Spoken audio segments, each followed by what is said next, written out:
নাগা সাধুরা কুম্ভের সময় আকর্ষণের কেন্দ্রবিন্দুতে থাকেন। এখানে বিপুল সংখ্যক নাগা সাধু দেখা গেলেও মেলার পর এই সাধুদের আর কোথাও দেখা যায় না। তাহলে তারা কোথায় হারিয়ে যান?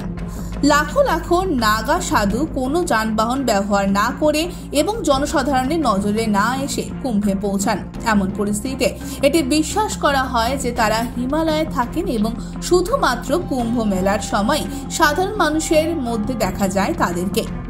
কুম্ভের দুটি বৃহত্তম নাগা আখড়া হলো বারাণসীতে মহাপরিনির্বাণ আখড়া এবং পঞ্চদশনাম জুনা আখড়া। অধিকাংশ নাগা সাধু এখান থেকেই আসেন। নাগা সাধুরা প্রায়ই একটি ত্রিশূল বহন করেন এবং তাদের শরীর ছাই দিয়ে ঢেকে রাখেন। তারাই প্রথম কুম্ভ মেলায় স্নান করার অধিকারী। এরপরই বাকি ভক্তরা স্নান করার সুযোগ পান।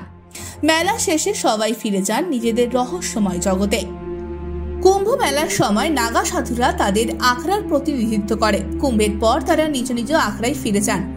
আখড়াগুলি ভারতের বিভিন্ন অঞ্চলে অবস্থিত এবং এই সাধুরা সেখানে ধ্যান, সাধনা এবং ধর্মীয় শিক্ষা দেন।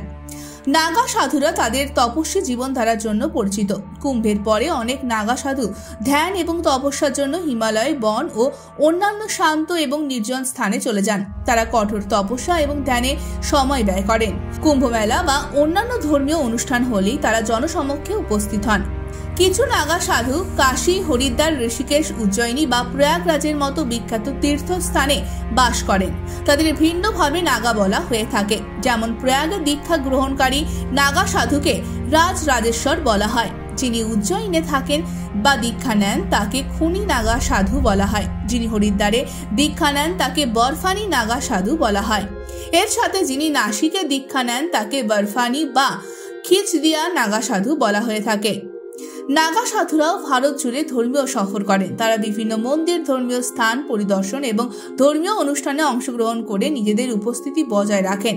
এইভাবেই তারা নিজেদের জীবন অতিবাহিত করেন।